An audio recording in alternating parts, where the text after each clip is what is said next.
Hey, welcome to Cal-Free Kicks. On this channel I review leather-free sneakers only, and this video is all about the new Billie Eilish Nike Air Force 1 Low Sequoia.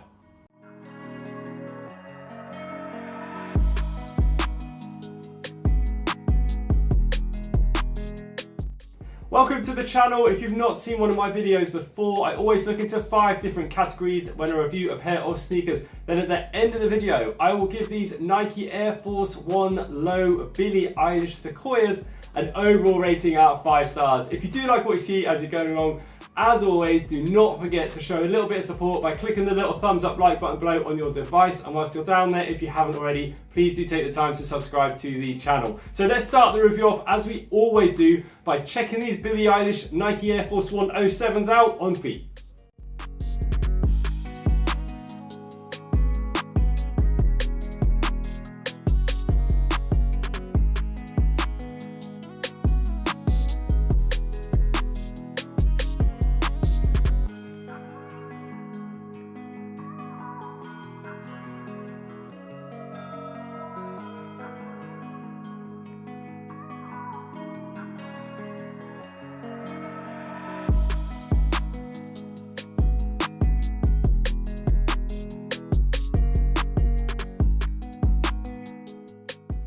So this is the second collaboration that Nike and Billie Eilish have completed together. First time round, they made the Nike Air Force 1 highs with those really heavy straps that came across the whole shoe from top to bottom. What they've done now is, with scrap materials from those 2 sneakers that they made previously, they've made the Nike Air Force 1 lows in this Sequoia colorway, and again in a mushroom colorway that looks very similar to the sweat that I'm wearing right now. Now, I do really like Air Force 1s aesthetically because I think they look really good in hand and on feet, but there's other issues with them that we'll go into later in the different categories. With this shoe, I do like the way that you've got the geometric scrapped kind of shapes that have been made out of the synthetic suede that you got from the earlier Nike Air Force 1 highs that were made by Nike and Billie Eilish on this shoe. They sit on top of almost like a canvas feel fabric material underneath that. It is very heavy set, it's very close knit, it's almost like a canvas but not quite. There is actual canvas though that does run around the whole rim of the sneaker, just above the midsole for the shoe, all the way around the shoe, kind of holding in together all of these geometric shapes that you can see that have been stitched on to the upper of this sneaker. I do think the overall look is good because I do think it's slightly different for a pair of Air Force 1s to have different materials other than just leather throughout, so I do like that. With the midsole for the shoe, you're just getting a classic Nike Air Force 1 mid. On the outsole, you do get some speckled detailing, which could also mean that there's some partially recycled elements in the outsole of the sneaker as well. But again, I do like the fact that these are partially recycled using scraps from the previous versions of the shoes that Nike and Billie Eilish have made together. Overall, I think it's a good looking shoe. I like the little touch that you get at the bottom of the laces with the metal tab there with the Billie Eilish branding on as well. And also, I do like the fact that the swoosh is integrated with this synthetic suede as well. It just has a really nice feel to it, this shoe. Overall, looks wise, I think they look good. But one thing to note is that the toe box for these is very squared off. The way that they've kind of put all of this patchwork together has meant that the toe box has had a very squared off edge to it rather than being fully round like you'd expect to see on a pair of Air Force 1s. Now I want to move on to their comfort, where I want to put them to the test on my back doorstep.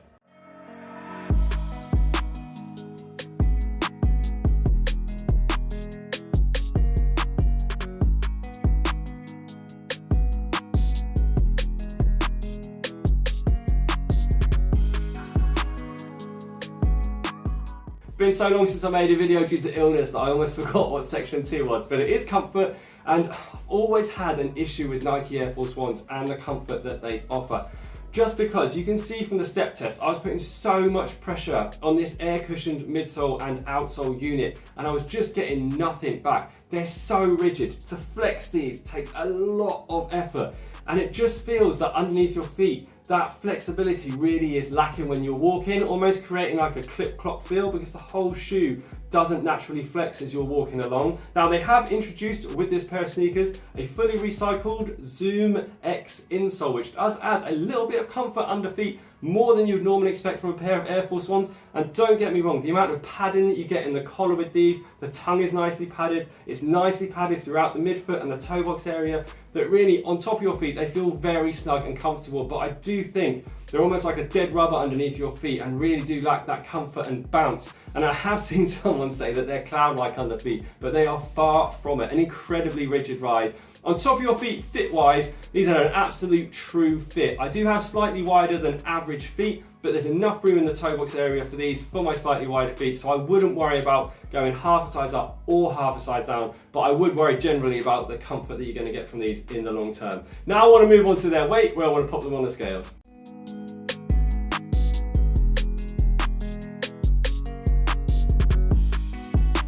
Coming in at over 500 grams per foot, that's over 1 kilogram of weight that you're wearing on your feet. And they definitely feel heavy in hand, and they do feel heavy on foot as well. Now, anything below 350 grams I would consider lightweight. Anything above 400 grams, I start to think gets a bit heavyweight. Anything above 450 and especially 500 are extremely heavy, and that's again another massive issue I've always had with Air Force Ones, is the fact that they feel heavy in hand and they feel heavy on feet, and I just don't want to lug around that much weight on my feet, especially if I'm wearing for an extended period of time. Now I want to move on to their breathability, where I'm going to pump this up a foot of smoke to see how breathable it is.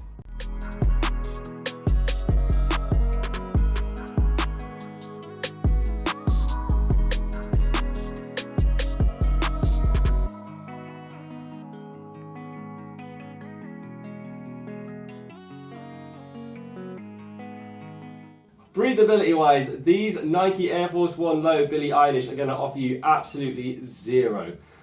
Just because the amount of overlays you've got on this sneaker and all the materials that are used are incredibly dense. You can't see any perforations anywhere on the upper of this sneaker. As you can see from the breathability video, the only place the smoke could escape from was the lace loop holes, and that always happens if the rest of the shoe has nowhere for the smoke to escape from at all.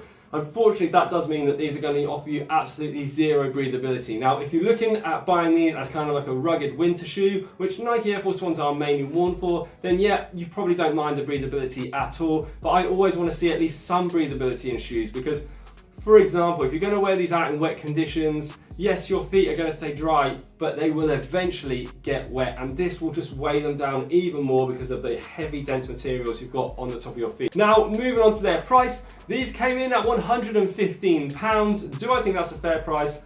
Yes, I do think it's fair, just because other shoes that are coming out at the moment seem to be going up in price.